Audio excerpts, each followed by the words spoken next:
Welcome to the Unitarian Universalist Church of Concord's multi-platform worship service.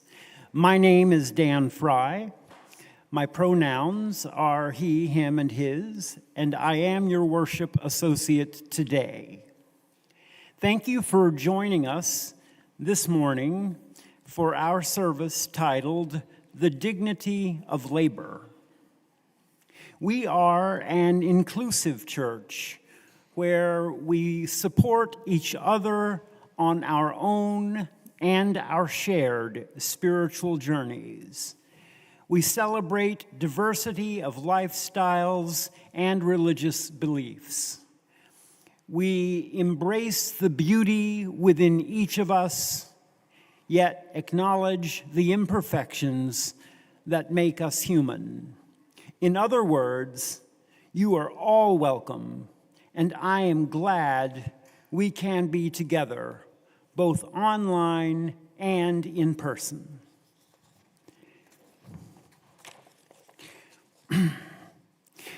I am especially happy to welcome first-time and returning visitors.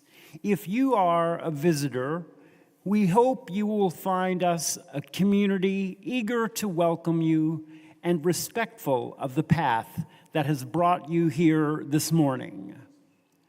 For information about our church, take a look at the pew folder or check out the visitors' corner outside the church office. Also, anyone wearing a colorful lei is ready to welcome you and answer any questions you may have. For our online visitors, it would be wonderful if you would introduce yourself on the chat so we know you are with us. Our church buildings are located on traditional homelands of the Pinnacook Abenaki people, past and present. We acknowledge and honor with gratitude the land and the people who have stewarded it for generations. For a complete listing of church events and news, please click the link at the bottom of any of our web pages to request our weekly e-bulletin and a copy of Parish Notes, our monthly newsletter. You can also find us on our Facebook page and on our YouTube channel. For links to resources referenced today, use the QR code on your order of service, or click the button below the live stream window. And now, Susie has some additional announcements.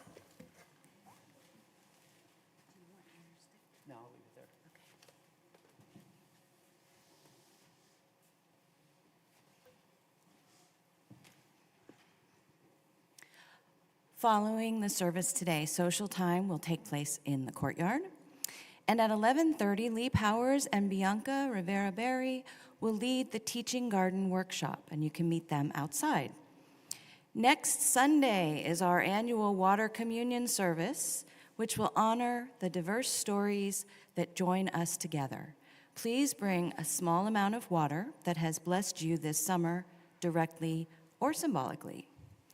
And also next Sunday is our fall family picnic. We'll provide hamburgers, veggie burgers, and hot dogs. Please bring a side dish or a dessert to share. If you can help set up or clean up, there are sign-up sheets in the parlor or in the foyer of this sanctuary right behind you. And don't forget to come and check out our brand new bounce house. Now please rise in body or spirit as we sing our song of welcome, number 157 in our gray hymnals, Step by Step, the Longest March. The lyrics will be on our screen.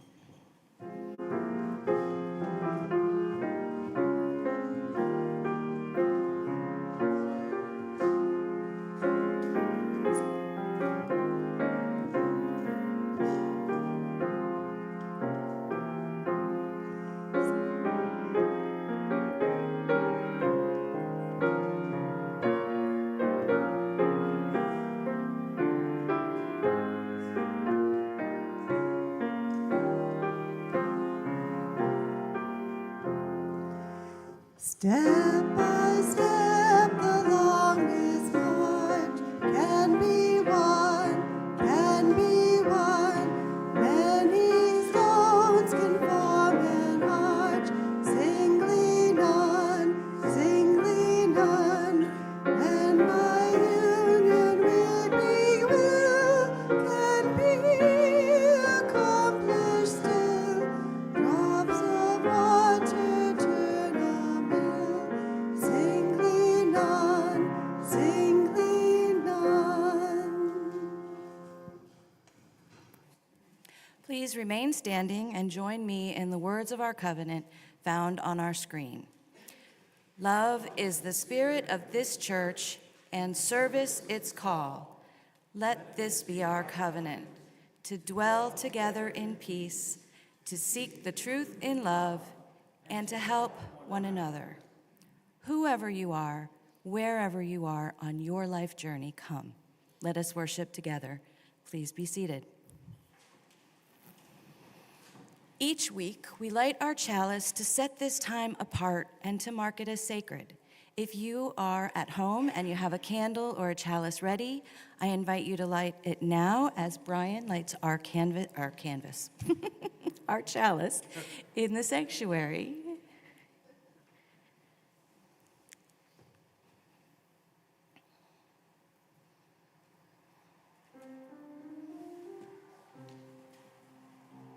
Rise up, O flame of thy glory, show to us beauty, vision, and joy.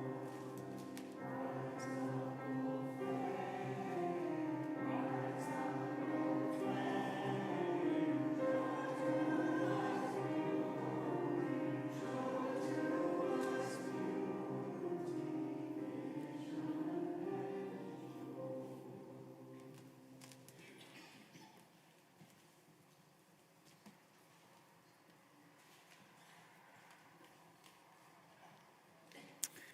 Please repeat after me. It is a blessing to be. It is a blessing to be here. It is a blessing to be here now. It is a blessing to be here now together.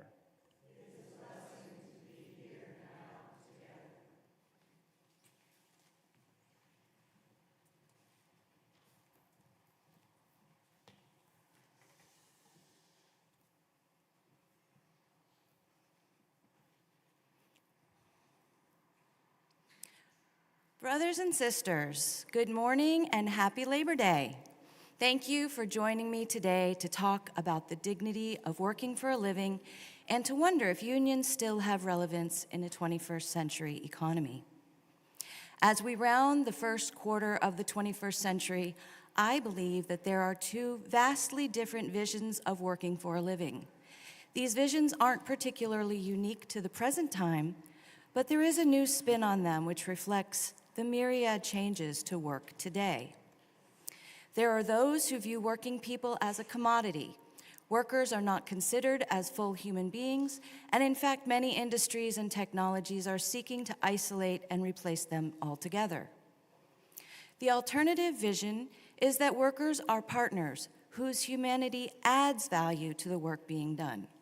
Gains in productivity due to advances in technology benefit society, owners, workers, and the community at large.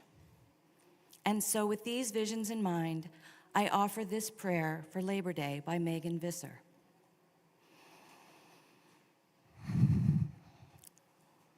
We enter this sanctuary for kindness and comfort.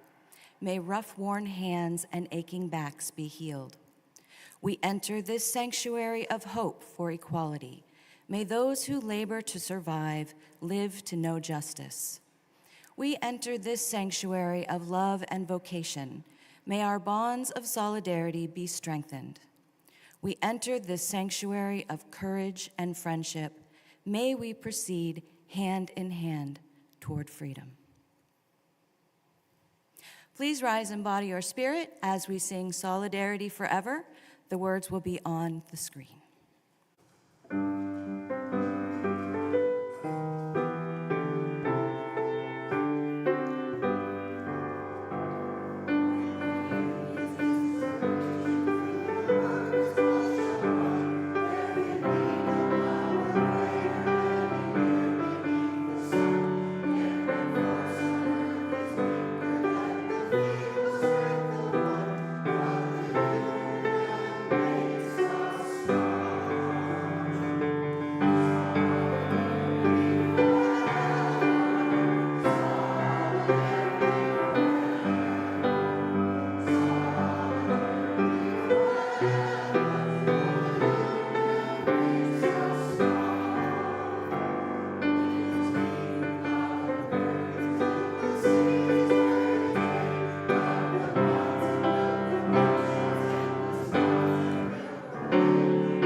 Please be seated.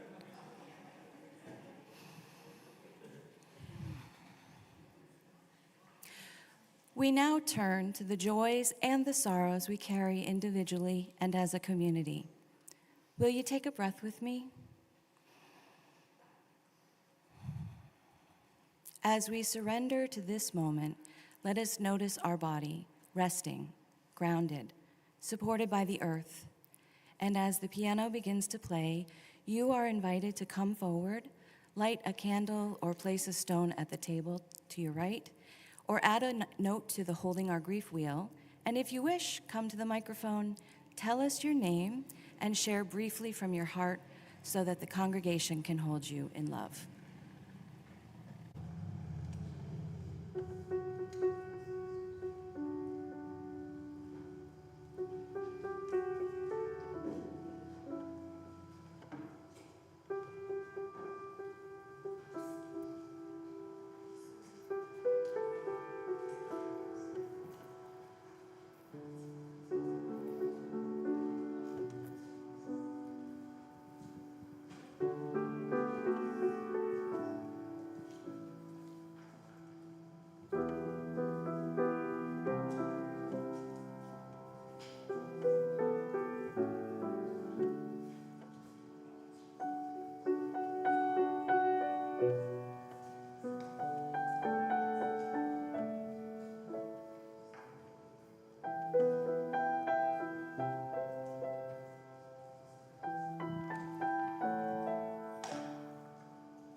I am Jim Curley, and I got to tell you, it is very different being on the receiving end of care that this congregation provides. I was pretty ill a week and a half or so ago, and I am just so moved by the outpouring of love and care that I receive. So thank you all.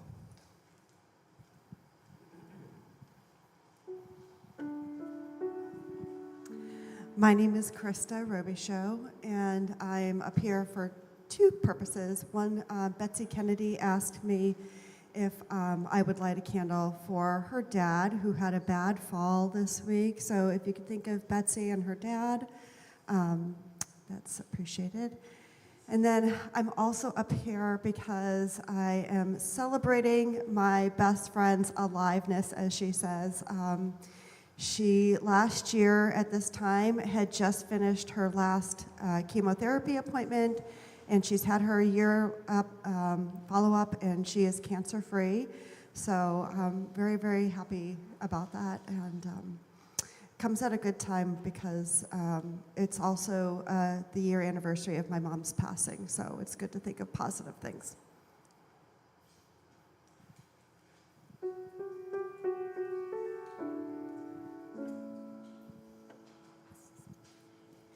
Hi, I'm Tondi McGowan. Given the situation that's going on in the country these days, I just had a disturbing message from one of my nephews. He's in the younger generations, and he is quite concerned that the elders, all of us, have failed. I'm just hoping that you might hold him in love and help him get past this idea.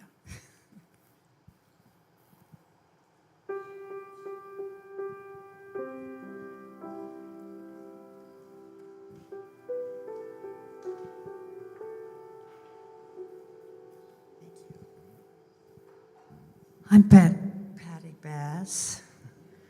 I'm thankful today for Bernie Sanders, who's coming tomorrow to Concord to help us celebrate unions and working people and help teach us. Bernie is a great teacher, I think. He's been my teacher for a long time. So he's going to be at the State House sometime between 11 and 1. I hope some of you will come and hear what he has to say.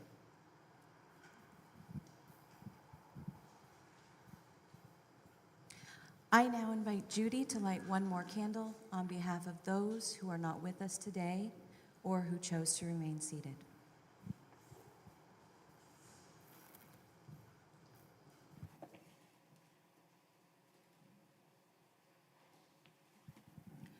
We hold in love. Try this. Bevan Tulk, Corey B. Pearson, the father of the family of Karen Landisman, C.J. Landsman, Corey, Andrew, and Sammy Blome, Jean Ettori, Carl Hothschild, and Jeanette Chasen. Please join me in the spirit of prayer.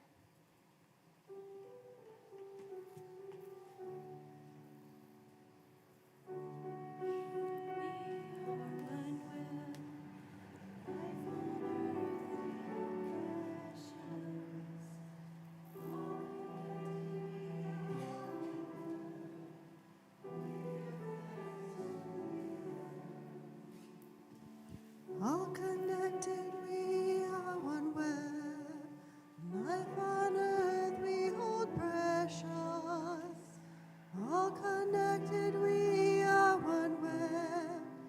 We give thanks to the air. All connected, we are one web. Life on earth we hold precious. All connected, we are one web. We give thanks to the air. All connected, we are one web. Life on earth we hold precious. All connected, we are one web. We give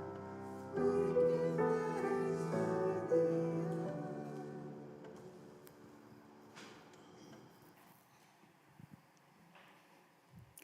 The industrial workers of the world whose members are nicknamed Wobblies, is an international labor union founded in Chicago in 1905.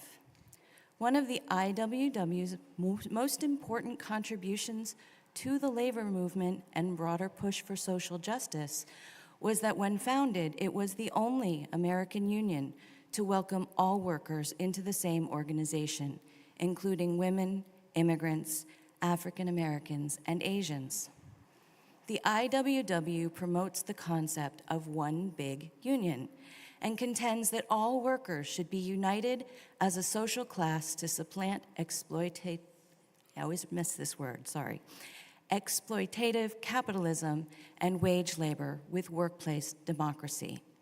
Many of its early members were immigrants, and some, such as Carlo Tresca, Joe Hill, and Concord's own rebel girl, Elizabeth Gurley Flynn, rose to prominence in the leadership.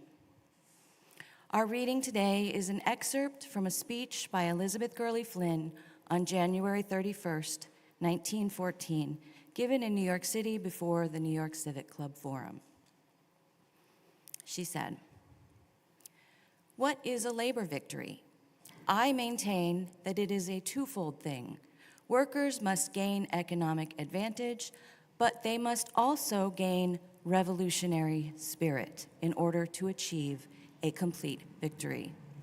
For workers to gain a few cents more a day, a few minutes less a day, and go back to work with the same psychology, the same attitude toward society, is to have achieved a temporary gain and not a lasting victory. For workers to go back with a class-conscious spirit, with an organized and a determined attitude towards society, means that even if they have made no economic gain, they have the possibility of gaining in the future. In other words, a labor victory must be economic and it must be revolutionizing. Otherwise, it is not complete."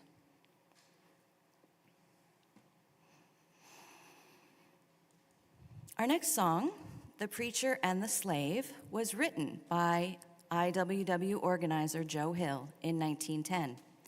It was first sung by Haywire McClintock in Spokane during one of the IWW's free speech fights. From approximately 1907 to 1916, the Wobblies relied on soapboxing to enable them to communicate the concept of one big union to workers. In some communities, the practice of soapboxing was restricted by ordinance or by police harassment. The Wobblies employed a variety of creative tactics to challenge the authorities to be able to speak to workers, including flooding the jails with workers arrested for soapboxing. This song is also where the phrase "pie in the sky" originates. Yeah, so the story goes that Mac McClintock, who actually, he's the one who wrote Hallelujah, I'm a Bum and Big Rock Candy Mountain, among others. So he was important for a whole variety of reasons. So the story goes that he and a couple of his friends would get together, and they would hide in kind of like the shadows of a doorway, and he would, and they were kind of like, as people were walking by, they would leap out at what Joe Hill called the unemployed throng. And so they would use a shill to build this crowd. And the shill is like an old carnival term. And basically they cause a scene to get people to show up. This shill, he'd wear a black suit and a tie and a bowler hat, and he'd be holding the briefcase, and so he looked like a banker. And so he'd walk down to near the doorway where the band was hiding, and he'd fall down. He'd say, "Help! Help! I've been robbed! I've been robbed!" And people would crowd around, wondering what's happened. And when enough people got around, he'd say, "I've been robbed! I've been robbed by the capitalist system!" And so then the group would jump out, and this is what they would play. Long-haired preachers come out every night, try to tell you what's wrong and what's right. But when asked how about something to eat, they will answer in voices so sweet. You will eat by and by in that glorious land up in the sky. Way up high. Work and pray, Work and pray. live on hay. You'll get pie in the sky when you die. That's a lie. So I should explain what we're actually doing here. So this is sung in a Baptist style. Are there any Baptists here today? All right. Hey, good to see you. So basically that's call and response. And so Susie's going to do the response to my call. Maybe the important part is that you get the way up high. That is yours alone. Anything else is great. There's also the That's a Lie, which should be pretty raucous, I think. Me too. Later on, I can tell you the story about this, but we don't have time for the whole story about this song, the whole story. But it's pretty interesting, actually. Long-haired preachers come out every night, try to tell you what's wrong and what's right. But when asked how about something to eat, they will answer in voices so sweet. You will eat by and by, in the glorious land above the sky. Way up high. Work and pray, Work and pray. live on hay. Live on hay. You'll get pie in the sky when you die. That's a lie. And the Starvation Army, they play, and they sing and they clap and they pray, till they get all your coin on the drum. Then they tell you when you're on the bum, you will eat You will eat by and by by, and by. in the glorious land above the sky. Way up high. Work and pray, Work and pray. live on hay. Live on hay. You'll get pie in the sky when you die. That's a lie. Holy rollers and jumpers come out, and they holler, they jump and they shout. Give your money to Jesus, they say. He will cure all diseases today.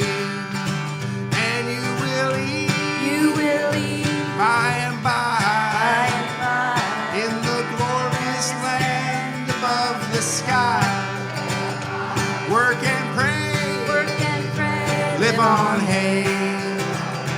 You'll get pie in the sky when you die. Working folk of all countries unite. Side by side, we for freedom will fight.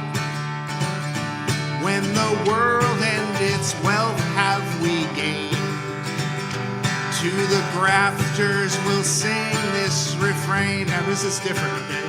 You will eat You will eat by and by and by. when you've learned how to cook and to fry.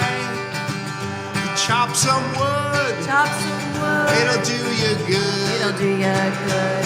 And you'll eat in the sweet by and by. That's no lie.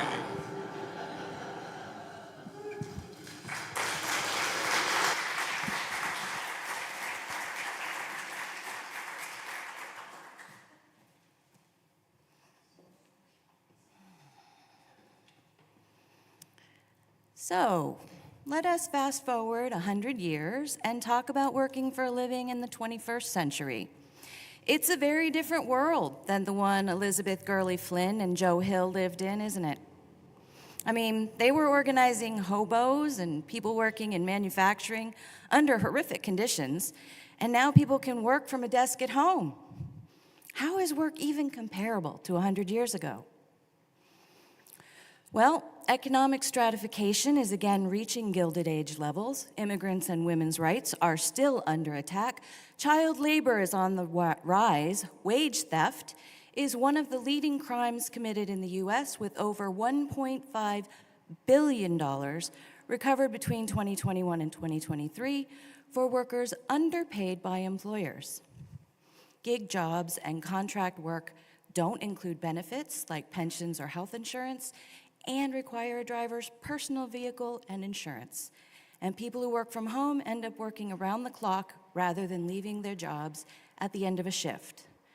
So, some similarities. 21st century twists include Amazon's technology that analyzes workers' every move to make sure they are working efficiently. Don't scratch your nose, it's unproductive.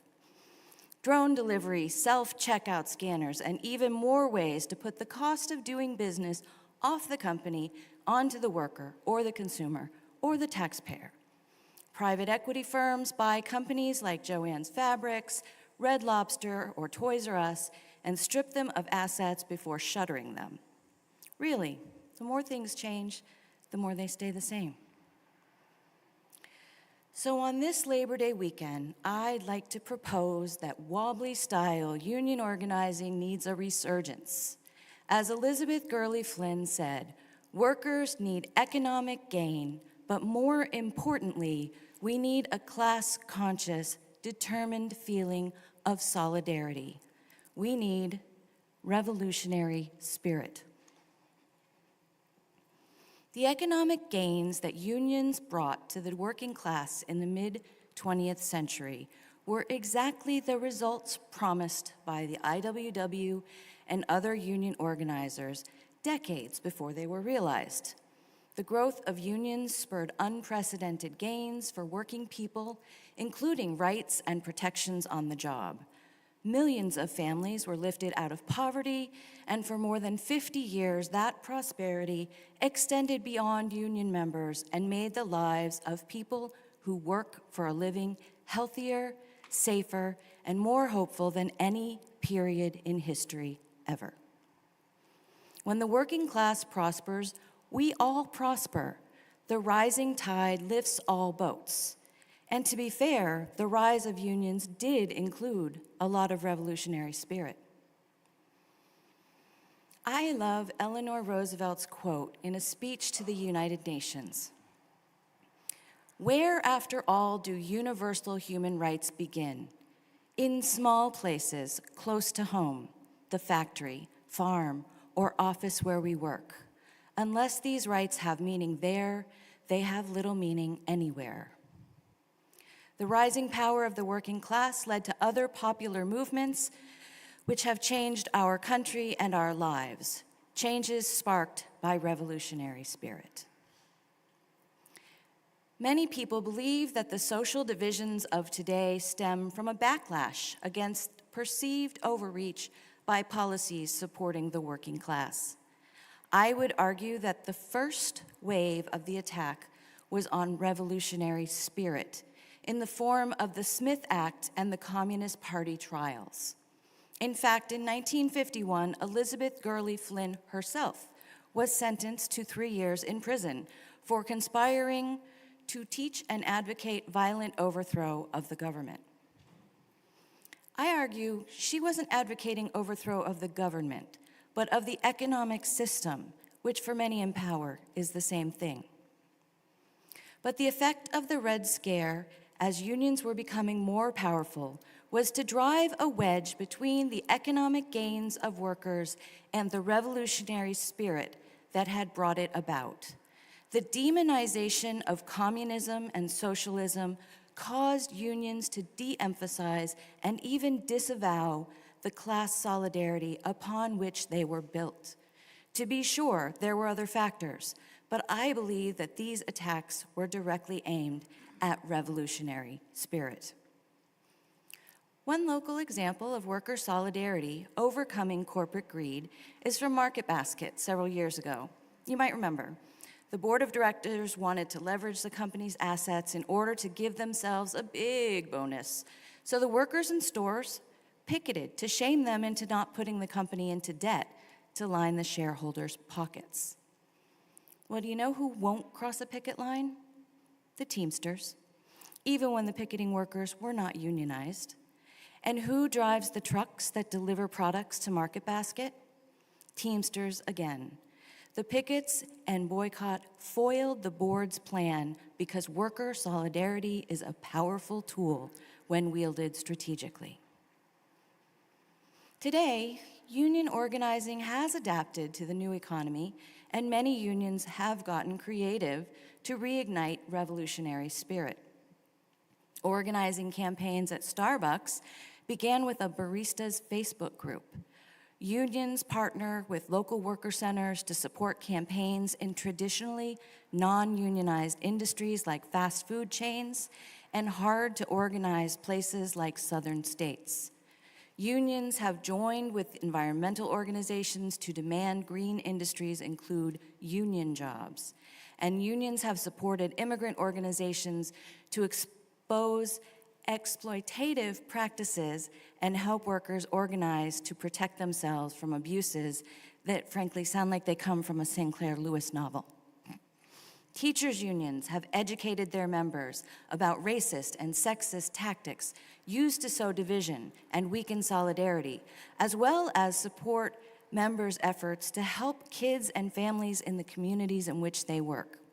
The United Teachers of Los Angeles spent 2 years building solidarity among members and the community before they struck to support strong contract negotiations.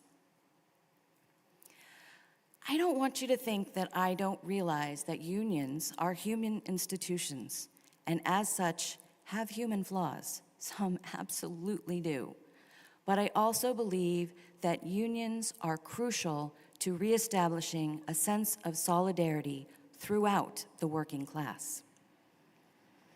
These days, it seems like we glorify individuals like Warren Buffett because he acknowledges that it's wrong for his tax rate to be lower than his secretary's, instead of pointing out that his secretary and the rest of the workers at his companies deserve a larger share of the pie. If he has $1 billion, he's keeping too much for himself. We strive to earn money through passive income while trends like quiet quitting and bare minimum Mondays flourish. It's as if people who work are suckers and no one wants to be that guy. It seems we have culturally come to identify more with owners and less with workers. We have outsourced and contracted the workers whose labors can be hidden out of sight. At a company like Uber, the actual drivers aren't considered employees and wouldn't even be invited to the company picnic.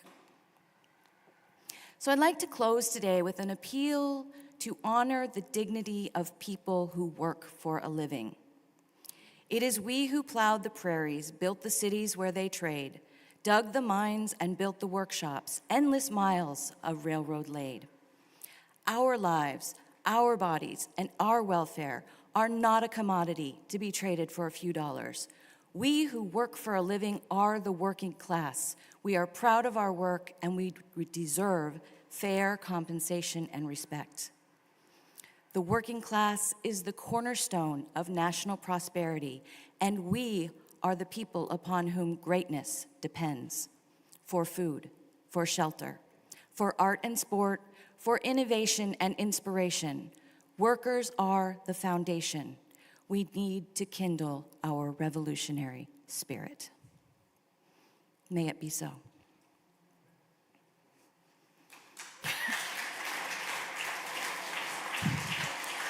Thank you for your generous support of last week's outreach, offering to support the New Hampshire Juvenile Court Diversion Network.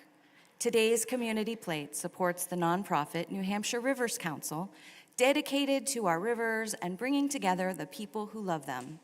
The council educates the public about our vital, life-giving rivers and hosts a spectacular annual film series called Wild and Scenic. The Council designates rivers in the state's protection program. Recent initiatives include serving as the early detection network for invasive species.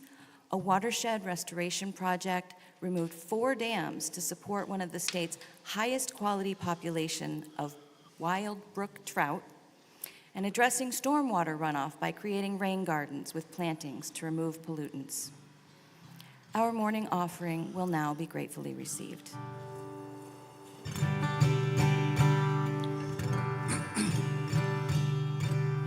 We have fed you all for 1,000 years, and you hail us still unfed, though there's never a dollar of all your wealth, but marks the workers dead. We have yielded our best to give you rest, and you lie on crimson wool. And if blood be the price of all your wealth, good God, we have paid in full.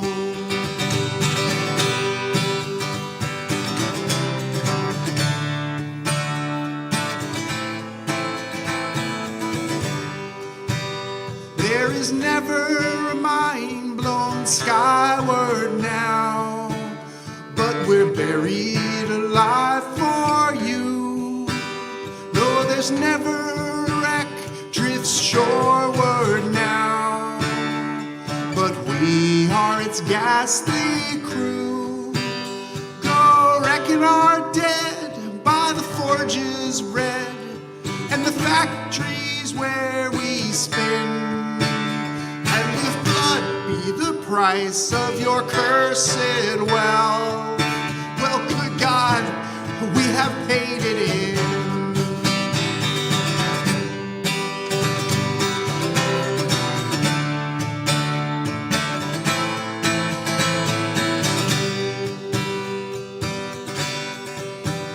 We have fed you all for 1,000 years, and that was our doom, you know, from the days when you chained us in your fields to the strike of a week ago. You have taken our lives, our husbands and wives, and we're told it's your legal share. But if blood be the price of your lawful wealth, good God, we have bought it fair. And if blood be the price of your lawful wealth, good God, we have bought it fair.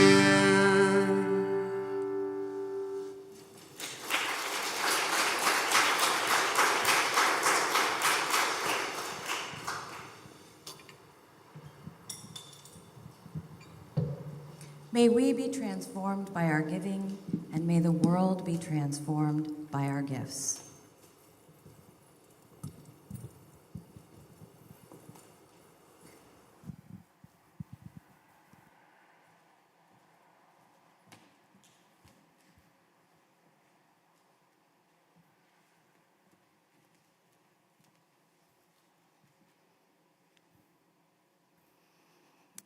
And briefly before our closing hymn, I just want to say that Brian chose the songs. I just said, pick some things, and was actually inspirational to everything else that happened today.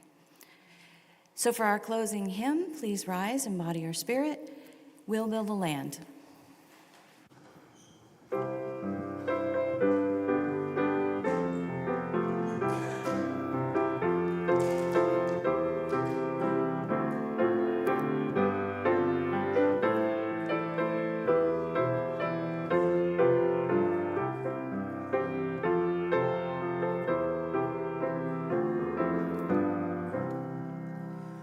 We'll build a land where we bind up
As we leave this sanctuary of kindness and comfort, may rough-worn hands and aching backs be healed. As we leave this sanctuary of hope for equality, may those who labor to survive live to know justice.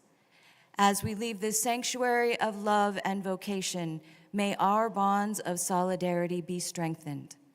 As we leave this sanctuary of courage and friendship, may we proceed hand in hand toward freedom.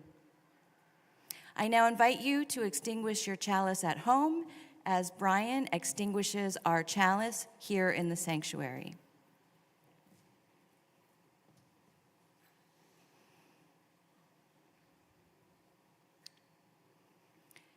Please join me in reading aloud the words on our screen.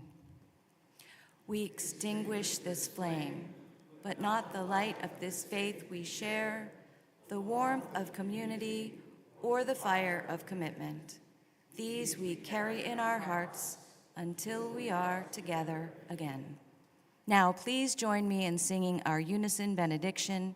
If you are comfortable joining hands or elbows, go ahead and reach out. And if not, reach out with your heart to all of us worshiping with you, knowing that you are not alone.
you.